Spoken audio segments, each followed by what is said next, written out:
Yes, welcome to all of you my dears. बिल्कुल सभी प्यारे विद्यार्थियों का बहुत बहुत स्वागत, अभिनंदन, जय श्री कृष्णा। और बिल्कुल प्यारे दोस्तों, जैसा कि आपको पता है, बिल्कुल कल से होली के पर्व की शुरुआत आगाज होने जा रहा है। सो माय डियर, बिल्कुल और रीट मेंस 2023 की अच्छी सफलता के बाद फिर से हम लोग यहाँ पर साइकोलॉजी का एक बहुत बेहतरीन सेशन में आपके सामने लेकर उपस्थित हुआ हूँ। सो मित्रों, एक बार फटाफट सेशन को लाइक और शेयर करना है आपको, और बिल्कुल ज्यादा से ज्यादा विद्यार्थियों तक पहुंचाना है। और अब यह आगाज शुरू करते हैं अपनी नेक्स्ट टीचर ग्रेड भर्ती के लिए, चाहे वो सेकंड ग्रेड की बात हो, चाहे वो रीट भर्ती परीक्षा की बात हो, पात्रता की बात हो, तो उन सभी में ये सेशन, ये क्लास बहुत ही यूजफुल होगी और बहुत मजेदार भी होगी। सो मित्रों, बिल्कुल तो शुरुआत करते हैं आज के शानदार जानदार इस जबरदस्त सेशन की।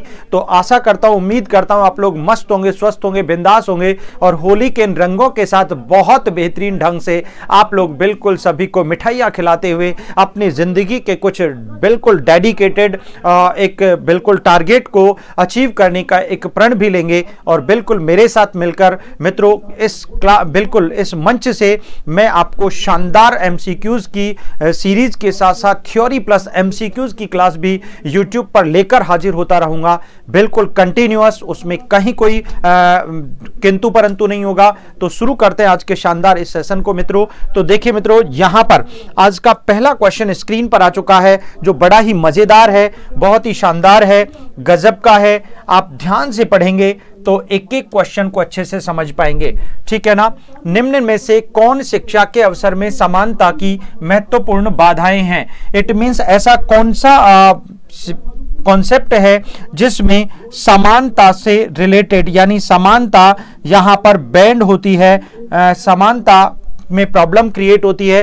तो समानता की बाधाएं पूछी है, किसकी? समानता की, यानी समानता में प्रॉब्लम्स क्या हैं, और समानता में प्रॉब्लम्स क्या होगा? भेद हो जाएगा, अंतर हो जाएगा।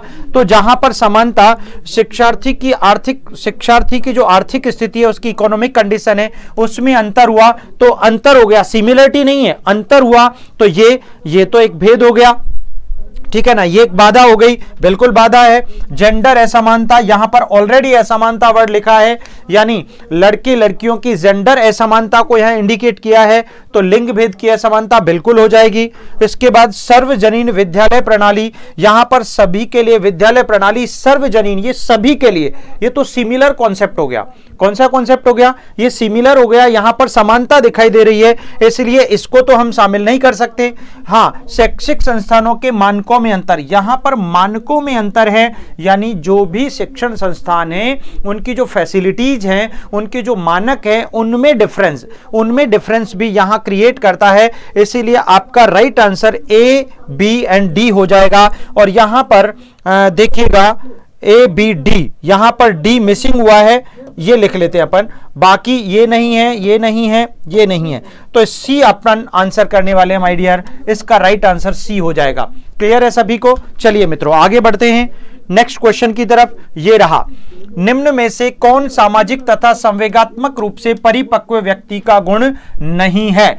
माय डियर, यहां पर सामाजिक रूप से परिपक्व व्यक्ति और संवेगात्मक रूप से परिपक्व व्यक्ति का गुण कौन सा नहीं है पूछा है, ठीक है ना। Which of the following is not characteristic of the socially and emotionally mature person?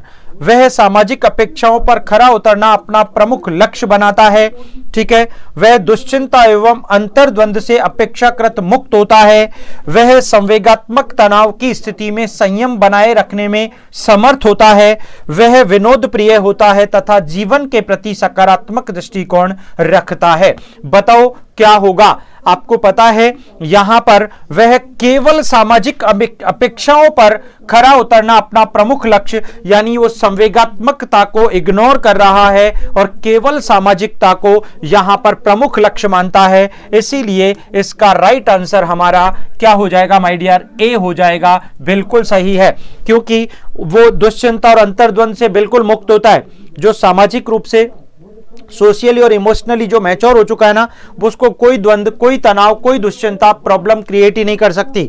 इसी प्रकार संवेगात्मक तनाव में भी चाहे कितना भी इमोशनली वो डिस्टर्ब हो, लेकिन वह हमेशा संयम बनाए रखता है, बैलेंस बनाए रखता है, वह हमेशा खुश मिजाज होता है और सकारात्मक उसका दृष्टिकोण होता है। ये सारे तीनों इसकी विशेषताएं हैं, लेकिन ए इसकी विशेषता नहीं है। नेक्स्ट क्वेश्चन की तरफ बढ़ते हैं। My dear, what can not be visualized as a role of the teacher in teaching through problem solving? समस्या समाधान के द्वारा अध्यापन में निम्न में से कौन शिक्षक की भूमिका के रूप में सामने नहीं आता है? यानी शिक्षक की भूमिका के सामने कौन सा नहीं आता? शिक्षक की यानी टीचर का रोल वास्तव में कौन सा नहीं है, ऐसा क्वेश्चन पूछा है। क्वेश्चन की लैंग्वेज में कंफ्यूज करता है। ये वे क्वेश्चंस हैं जो जनरली सेंट्रल के एग्जाम्स में कई बार पूछे जा चुके हैं, टीजीटी, पीजीटी, पीआरटी में। तो ऐसे रिपीटेड शानदार क्वेश्चंस की सीरीज आज की सेशन में है। तो प्यारे विद्यार्थियों, आपको सेशन को लाइक और शेयर जरूर करना है। इसमें कहीं कोई कोताही और कंजूसी नहीं होनी चाहिए, क्योंकि आप अगर लाइक और शेयर करते हैं तो 100% आप भी बीइंग ए टीचर, आपकी भी क्लासेस को, आपके पर्सनैलिटी को लाइक और शेयर जरूर किया जाएगा। सो माय डियर, देखिएगा, समस्या की स्थिति का निर्माण करना कभी भी टीचर क्या प्रॉब्लम को क्रिएट करता है? ये नहीं। यानी पहला ही ऑप्शन मिल गया हमको, बिल्कुल सही बात है। यहां पर बिल्कुल ए ही आंसर हो जाएगा। कभी भी टीचर प्रॉब्लम क्रिएट नहीं करता, बाकी तो समस्या को समझता है, परिभाषित करता है और विद्यार्थियों की सहायता करता है। बिल्कुल, समस्या समाधान प्राप्त करने में विद्यार्थियों की सहायता करता है, बिल्कुल करता है। कक्षा में भय मुक्त वातावरण का निर्माण करता है टीचर, बिल्कुल करता है। लेकिन क्या नहीं करता? समस्याओं का निर्माण कभी नहीं करता। ये टीचर की विशेषता नहीं है। So my dear, A answer आपका हो गया। नेक्स्ट क्वेश्चन देखो बेटा। The concept of IEP, Individualized Education Plan, my dear, is not based on the idea of। बिल्कुल गजब का क्वेश्चन है। आपको ध्यान होगा, यही IEP की फुल फॉर्म आपके रीट 2023 मेंस में पूछी गई थी। My dear, individualized education plan is the correct and right answer होगा। व्यक्तिगत शिक्षा योजना IEP निम्न में से किस विचार पर आधारित नहीं है? किस विचार पर आधारित नहीं है पूछा है। शिक्षार्थी की वर्तमान विशेषताएं, प्राप्त किए जाने वाले व्यक्तिगत लक्ष्य, सहकारी अधिगम कार्यनीति का उपयोग या योग्यता आधारित समूहीकरण के आधार पर विद्यार्थियों का श्रेणीकरण करना। बताओ किस पर आधारित नहीं है? या माय डियर, सहकारी अधिगम ये व्यक्तिगत है, इंडिविजुअलाइज्ड ये व्यक्तिगत शिक्षा योजनाएं, तो सहकारी सामूहिक होती है। तो यहां एक दूसरे के अपोनेंट हो गए, इसलिए आपका राइट आंसर सी हो जाएगा। क्योंकि यहां पर भी विद्यार्थियों की श्रेणी जब होगी तो व्यक्तिगत होगी, है ना। श्रेणी का निर्धारण होगा तो व्यक्तिगत हो जाएगा। यहां पर व्यक्तिगत लक्ष्य है, यहां पर हर शिक्षार्थी की अपनी अपनी अलग अलग विशेषताएं होती हैं। तो बाकी सहकारी अधिगम कार्यनीति का उपयोग ये सामूहिक होता है, इसलिए ये इसके ओपोनेंट हो गया। आपका राइट आंसर सी हो गया गाइस। चलिए अगला क्वेश्चन बेटा देखो।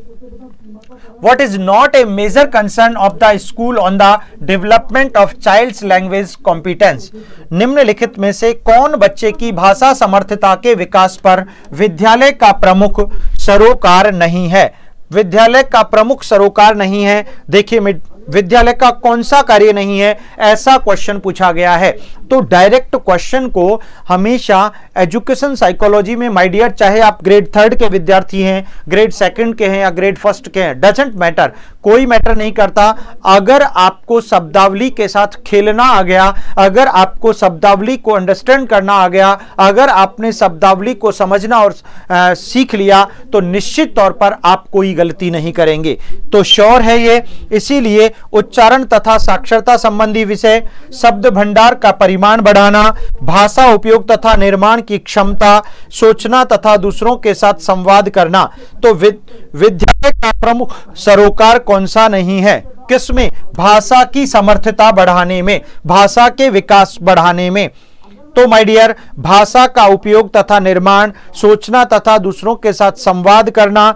माय डियर, आपको पता है सोचना, सोचने में विद्यालय क्या करेगा? मैं सोचूंगा, मेरे स्तर पर सोचूंगा, इसमें विद्यालय का कोई रोल नहीं है। दूसरों के साथ संवाद करना, दूसरों के साथ बातचीत करने में भी मेरा खुद का अपना रोल होगा, इसमें विद्यालय का कोई औचित्य नहीं होगा, इसलिए आपका राइट आंसर डी हो जाता है। शब्द भंडार का परिमाण बढ़ाना, बिल्कुल शब्दों में वृद्धि करते हैं शिक्षक जब बच्चों को क्लासेज में पढ़ाते हैं, बिल्कुल होता है। भाषा का उपयोग और निर्माण की क्षमता, कैसे शब्दों का निर्माण किया जाए, कैसे वाक्यों को क्रिएट किया जाए, यह भी विद्यालय का सरोकार है। उच्चारण और साक्षरता संबंधी विषय, उच्चारण, प्रोनंसिएशन और साक्षरता, ये सब होता है। चलिए next question, What type of efforts are needed to be made in learning of mathematics in early primary years, i.e. up to class 4th? आरंभ के प्राथमिक वर्षों अर्थात कक्षा 4th तक गणित के अधिगम हेतु किस प्रकार के प्रयास किए जाने की आवश्यकता है? बताइए। अधिगम कठिनाइयों का निदान करना, संवर्धित कार्यक्रम प्रदान करना, पाठ्यक्रम से क्षमताओं कौशलों को पूरा करना, या फिर कक्षा विद्यालय जाने में नियमितता सुनिश्चित करना। बताओ माय डियर, चूंकि आपको पता है अगर मैथमेटिकल प्रॉब्लम है, अगर पर्टिकुलर किसी सब्जेक्ट में, किसी विषय विशेष में प्रॉब्लम है, तो उस विषय विशेष संबंधी आई हुई कठिनाइयों का निदान करना ही वास्तव में यहां पर इसका मुख्य उद्देश्य होगा। इसीलिए अधिगम कठिनाइयों का निदान करना बिल्कुल राइट आंसर हो जाएगा। माय डियर, क्या हो जाएगा? परफेक्ट राइट आंसर होगा। चलिए next question, which of the following is not a mode of computer assisted learning? Computer assisted learning, निम्न में से कौन कंप्यूटर की सहायता से अधिगम की विधि नहीं है?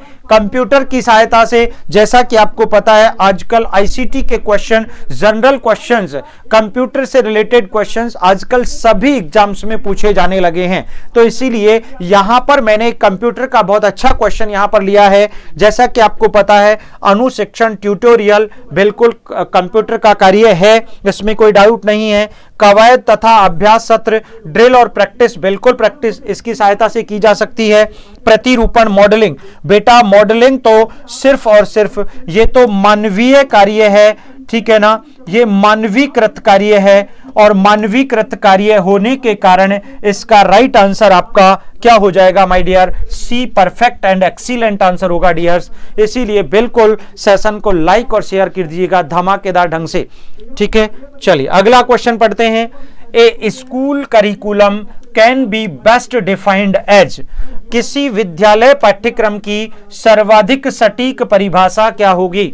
विद्यालय पाठ्यक्रम, आपको पता है करिकुलम शब्द का प्रयोग, करिकुलम जो कि इंग्लिश का वर्ड है, ये लैटिन भाषा के क्यूरेरे से बना है, ठीक है ना, जिसका अभिप्राय होता है दौड़ का मैदान। माय डियर, ये पाठ्यचर्या वर्ड सबसे पहले रविन्द्रनाथ टैगोर की फेमस पुस्तक, फेमस बुक गीतांजलि के एक उद्धरण, एक दस्तावेज सभ्यता और प्रगति से उठाया गया वर्ड है माय डियर, और इसका अभिप्राय होता है कि विद्यालय से संबंधित सभी प्रकार की जो एक्टिविटीज हैं, क्रियाएं हैं, उनको पाठ्यक्रम या पाठ्यचर्या से रिलेट करते हुए जाना और समझा जाता है।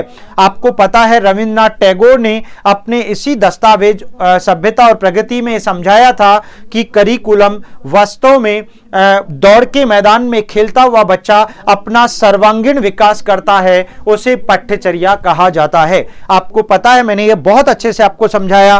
तो माय डियर देखिएगा यहाँ पर, यानी पाठ्यक्रम की सर्वाधिक सटीक परिभाषा कौन सी होगी? पाठ्यक्रम की पूर्ण सारणी नहीं, विद्यार्थियों के क्रियात्मक क्रियाकलाप में वृद्धि लाने हेतु प्रयोग की जाने वाली सभी सामग्री, विद्यालय में संगठित अनुभवों का पूर्ण सेट नहीं माय डियर, यह भी नहीं होगा। विद्यार्थियों को दिए जाने वाले ज्ञान का कुल योग नहीं, इसमें होगा बी, आपका विद्यार्थियों के सभी प्रकार के क्रियाकलाप, जितनी सारी एक्टिविटीज हैं उनमें बिल्कुल ग्रोथ करने के लिए क्या किया जाता है, सभी प्रकार की सामग्री को इंक्लूड किया जाता है, उसे हम पाठ्यक्रम, पाठ्यचर्या या करिकुलम के नाम से जानते हैं। इसीलिए माय डियर इसका राइट आंसर आपका बी हो जाएगा। अगला क्वेश्चन पढ़ते हैं, ये रहा, the most important issue of a multi level situation is. क्या गजब का क्वेश्चन है। बहुस्तरीय स्थिति का सर्वाधिक महत्वपूर्ण विषय क्या है। बहुत ही शानदार क्वेश्चन है माय डियर। क्या होगा इसका राइट एंड परफेक्ट आंसर। गजब का क्वेश्चन है। विद्यार्थियों से सहयोग की मांग करना, कक्षा में विद्यार्थी संख्या का 30 से अधिक होना, विभिन्न श्रेणी, भाई यहां पर भी दिया है बहुस्तर, और बहुस्तर का सीधा मीनिंग आ गया विभिन्न श्रेणी वाले, विभिन्न स्तर, बहुस्तर विभिन्न स्तर के विद्यार्थियों की अधिगम आवश्यकताओं को एक साथ पूरा करना। 100% राइट आंसर हो जाएगा। देखो मैंने आपको कहा था माय डियर कि जब जब जो विद्यार्थी शब्दों के साथ खेलना जान चुके हैं, और एजुकेशन साइकोलॉजी का यही एक बेसिक फंडा है कि जब जब आप शब्दों के साथ खेलना, उसे अंडरस्टैंड करना, उसे इंप्लीमेंट करना डिफरेंट सिचुएशंस में, उसी का नाम है यहां पर। इसीलिए इसका बेस्ट और राइट आंसर हमने लगा दिया सी माय डियर। क्या लगा दिया? C is the right and perfect answer होगा। चलिए मित्रों, बिल्कुल नेक्स्ट क्वेश्चन की बात करते हैं। A child takes a favourite book and retells the story often by using pictures as cues. At what process stage component does he demonstrates? बताइए, एक बच्चा अपनी मनपसंद किताब लेता है, वह प्रायचित्रों का सुराग के रूप में उपयोग कर इसकी कहानी को फिर से कहता है। माय डियर, कहानी को पुनः कहना नरेशन कहलाता है अंग्रेजी में। वह किस प्रक्रिया चरण अवयव को दर्शाता है? नैरेटिव, नरेशन को कहते हैं। इसीलिए माय डियर इसका राइट आंसर आख्यान हो जाएगा। क्या हो जाएगा मित्रों, प्यारे दोस्तों, विद्यार्थियों, गजब का क्वेश्चन है, बहुत ही इंपॉर्टेंट। ऐसे वर्डोलॉजी के क्वेश्चन आजकल पूछे जाते हैं आपके एग्जाम्स में, इसीलिए बेस्ट आंसर इसका ए माना जाएगा। ठीक है मित्रों, चलिए अगला क्वेश्चन पढ़ते हैं। गजब का क्वेश्चन है। A teacher would become more effective if. एक कोई शिक्षक बहुत प्रभावी हो सकता है यदि, कब? वह अच्छी शिक्षण सहायक सामग्री का उपयोग करे, वह विद्यार्थियों की प्रश्न पूछने में सहायता करे, वह विद्यार्थियों को प्रवीणता में सहायता करे, या उसके उच्च अंक प्राप्त करने में सहायता करे। माय डियर, अगर एक टीचर ने बच्चे को उसको स्किलफुल बना दिया, अगर उसकी प्रवीणता में उसे दक्ष बना दिया, तो फिर वो उच्च अंक तो खुद प्राप्त कर लेगा। ठीक है ना। अच्छी शिक्षण सहायक सामग्री का प्रयोग का यहां कोई औचित्य नहीं है। तो एक टीचर का सबसे इंपॉर्टेंट मोटो होना चाहिए कि वह विद्यार्थियों को प्रवीणता में, यानी उनकी स्किल्स को अचीव करने में वह उनको हेल्प प्रोवाइड करे, उन्हें दक्ष बनाए, उन्हें परफेक्शन दे। ऐसी एक टीचर को यहां पर ऐसा उसका दायित्व होना चाहिए। सो राइट आंसर हमारा सी हो जाएगा गाइज। देखो बिल्कुल, आप अपने आप को during the examination, exam hall में आप अपने आप को अगर आदर्श शिक्षक, एक आइडियल टीचर मान करके अगर आप पेपर सॉल्व करते हैं, तो माय डियर 100% बिल्कुल वादा करता हूं कि आपका कोई भी क्वेश्चन गलत नहीं होगा। बिल्कुल दोस्तों, इस बात को आप ध्यान में रखें। ठीक है, नेक्स्ट क्वेश्चन की बात करें। देखो, social maturity is best characterized by. सामाजिक परिपक्वता के गुण को सर्वाधिक उपयुक्त ढंग से निम्न प्रकार वर्णित किया जा सकता है।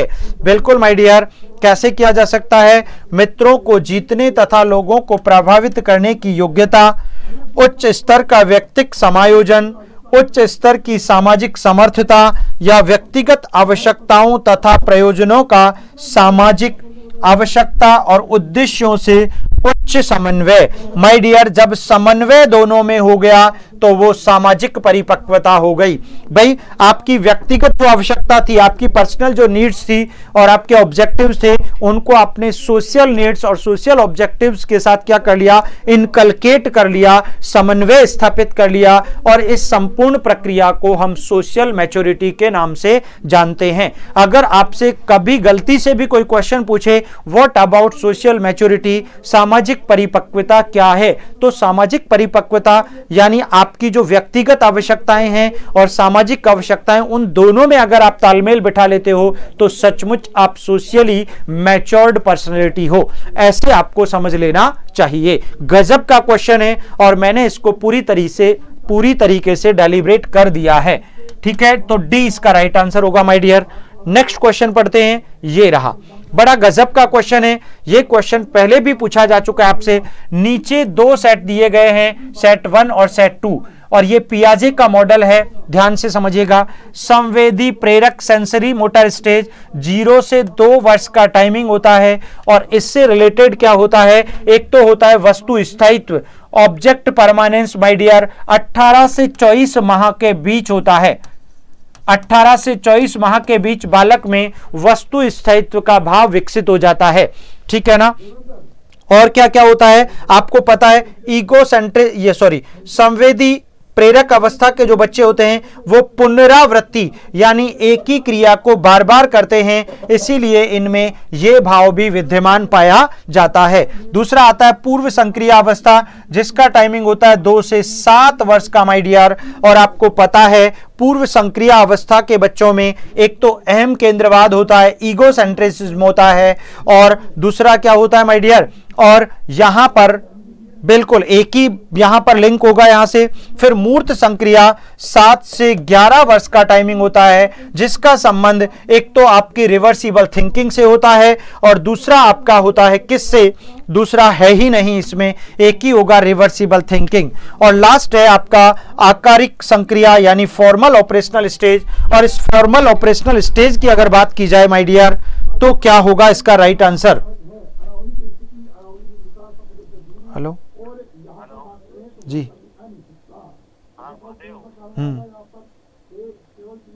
बोलो।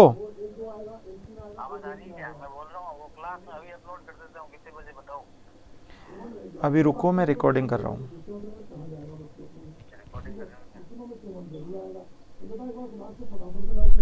चलिए देखिएगा तो परफेक्ट क्या होगा, बिल्कुल माय डियर। इसका यहां पर आकारिक संक्रिया को हम लोग गहन आत्मबोध से लेंगे और साथ साथ यहां पर हम लोग लेंगे निगमनात्मक चिंतन से। इसीलिए माय डियर इसका परफेक्ट और राइट आंसर क्या हो जाएगा, बिल्कुल इस ढंग से हम इसको मिला सकते हैं, ये इसका बेस्ट तरीका होगा। चलिए अगले क्वेश्चन की तरफ बढ़ते हैं। Which of the following best describes the effect of heredity upon development. निम्नलिखित में से कौन विकास में आनुवंशिकता के प्रभाव का सर्वाधिक उपयुक्त वर्णन करता है। बताइए, आनुवंशिकता यह तय करती है कि हम कहां तक जाएंगे, भविष्य की बात जाएंगे का तो प्रश्न ही नहीं उठता, गलत बात है। यह इस बात को तय करती है कि हम कहां तक जा सकते हैं। हाँ, यह बात ठीक हो सकती है, यह इस बात का मुख्य निर्धारक है कि हम कहां तक जाएंगे, फिर जाएंगे आ गया तो यह वैसे भी गलत हो गया। और यह इस बात का मुख्य निर्धारक माय डियर, आनुवंशिकता निर्धारक का कार्य करता है, हम कहां तक जा सकते हैं इस बात का निर्धारण करने का प्रयास करता है। इसीलिए बिल्कुल राइट आंसर इसका ज्यादा राइट डी हो जाएगा। और वैसे अगर यहां पर निर्धारक नहीं होता तो भी हम लोग बी आंसर कर चुके होते। क्या कर दिया होता, हमने बी कर दिया होता, इसलिए बेस्ट इसका डी माना जाएगा। ठीक है, next question. Identification of learning gaps of children and plugging them is done through. निम्न में से किसके द्वारा अधिगम अंतराल की पहचान तथा इसका निराकरण किया जाता है। टीम अध्यापन, विमर्श पूर्ण अध्यापन, उपचारी अध्यापन या पुनः अध्यापन। क्या होगा इसका राइट आंसर, बताइए मित्रों। बहुत ही गजब का क्वेश्चन है, शानदार क्वेश्चन है। किसके द्वारा अधिगम अंतराल की पहचान और उसका निराकरण होगा, टीम अध्यापन से, विमर्श पूर्ण अध्यापन से, उपचारी अध्यापन से। माय डियर उपचारी अध्यापन से होगा, रेमेडियल टीचिंग से होगा, क्योंकि आप अधिगम अंतराल और उसका निराकरण करना चाहते हो। अंतराल मतलब कहीं कोई डिफरेंस तो नहीं रह गया, कहीं कोई प्रॉब्लम तो क्रिएट नहीं हो गई है, और उसको कैसे दूर किया जाता है, तो दूर करने की जो विधि होती है वो उपचारात्मक विधि होती है। इसीलिए इसे रेमेडियल टीचिंग में हम लोग शामिल करेंगे। किस में शामिल करेंगे, रेमेडियल टीचिंग में। सी इसका बेस्ट और राइट आंसर होगा। चलिए नेक्स्ट क्वेश्चन की तरफ बढ़ते हैं माय डियर। ये रहा, You have administered administered a test on mathematics to class 5th. Most of the students failed in it. You have to construct and administer another test. Which test would you prefer? आपने कक्षा 5 के गणित के विद्यार्थियों की परीक्षा आयोजित की। इसमें अधिकांश विद्यार्थी उत्तीर्ण नहीं हो पाए। आपको दूसरी परीक्षा के लिए प्रश्न पत्र तैयार करना है तथा परीक्षा लेनी है। आप कौन सी परीक्षा लेना पसंद करेंगे? बताओ, संकलनात्मक परीक्षण, नैदानिक परीक्षण, प्रवीणता परीक्षण या रचनात्मक परीक्षण? माय डियर, ऐसी सिचुएशन में जब आपका पहला प्रश्न पत्र विफल रहा तो आप ऐसी सिचुएशन में क्या करेंगे? यहां पर बालकों के लिए कुछ उनकी समस्याओं को दूर करने वाला एक और पुनः परीक्षण बनाएंगे और ऐसे परीक्षण को हम लोग नैदानिक परीक्षण के नाम से जानते हैं, है ना।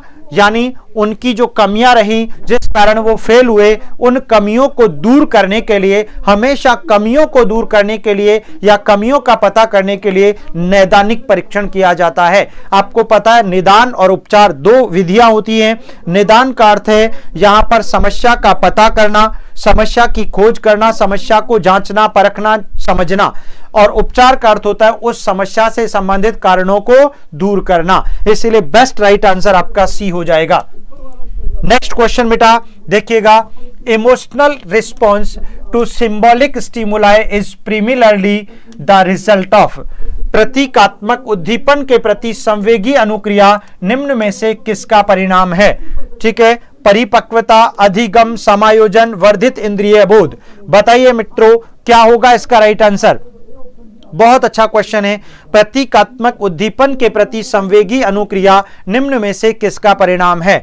प्यारे विद्यार्थियों, यहां पर प्रतीकात्मक उद्दीपन के प्रति संवेगी अनुक्रिया आपसे पूछा है। संवेगी अनुक्रिया और संवेगी अनुक्रिया का संबंध यहां पर परिपक्वता से नहीं होगा, अधिगम से नहीं होगा, समायोजन से। इंद्रिय बोध क्या होगा? इंद्रिय बोध,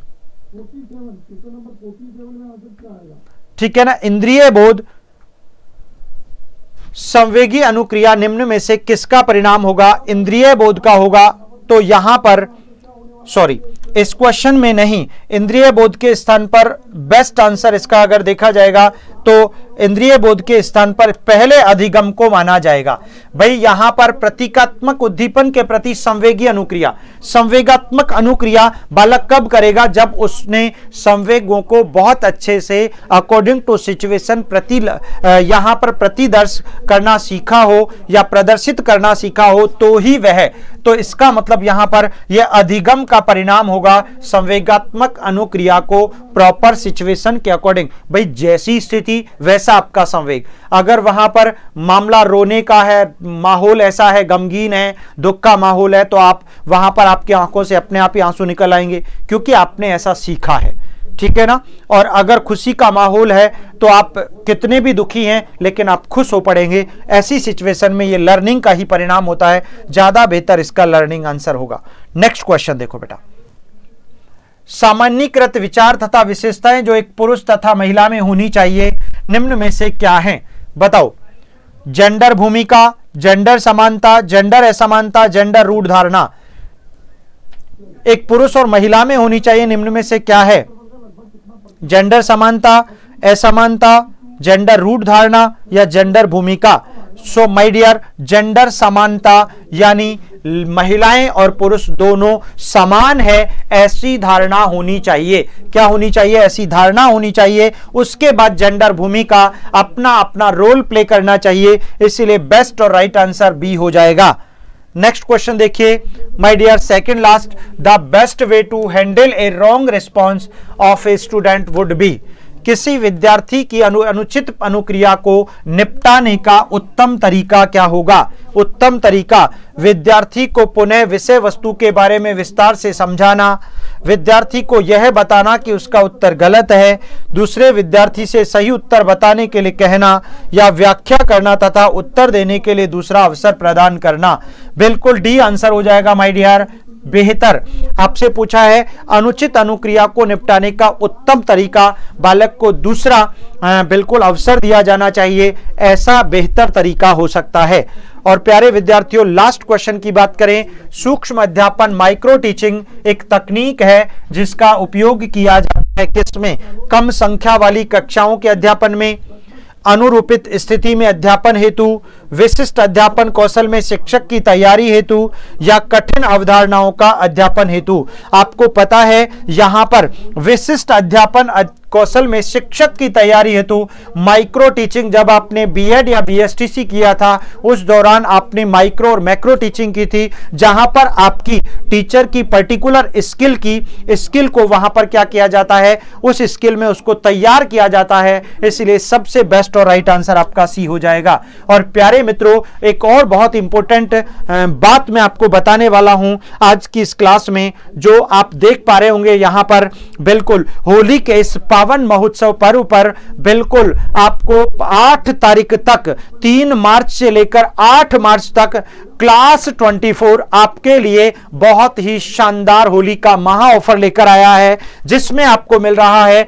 20% ऑफ, फ्लैट ऑफ मिल रहा है माय डियर, सभी प्रकार के कोर्सेज पर और टेस्ट सीरीज पर। गजब की बात है, यानी सभी पर आपको 20% ऑफ मिल रहा है। तो फिर करना क्या है, आप उठाओ अपना मोबाइल फोन और प्ले स्टोर से सीधे क्लास 24 के एप्लीकेशन को डाउनलोड करो, और जिस भी किसी सेगमेंट की आप तैयारी कर रहे हैं, जो भी जिंदगी का आपका लक्ष्य है, बिल्कुल सभी प्रकार के कोर्सेज यहां पर अवेलेबल हैं क्लास 24 के एप्लीकेशन पर। और आप इनमें से जो कोर्स में आपको एडमिशन लेना है आप ले सकते हैं 20% का ऑफ का फायदा लेकर के।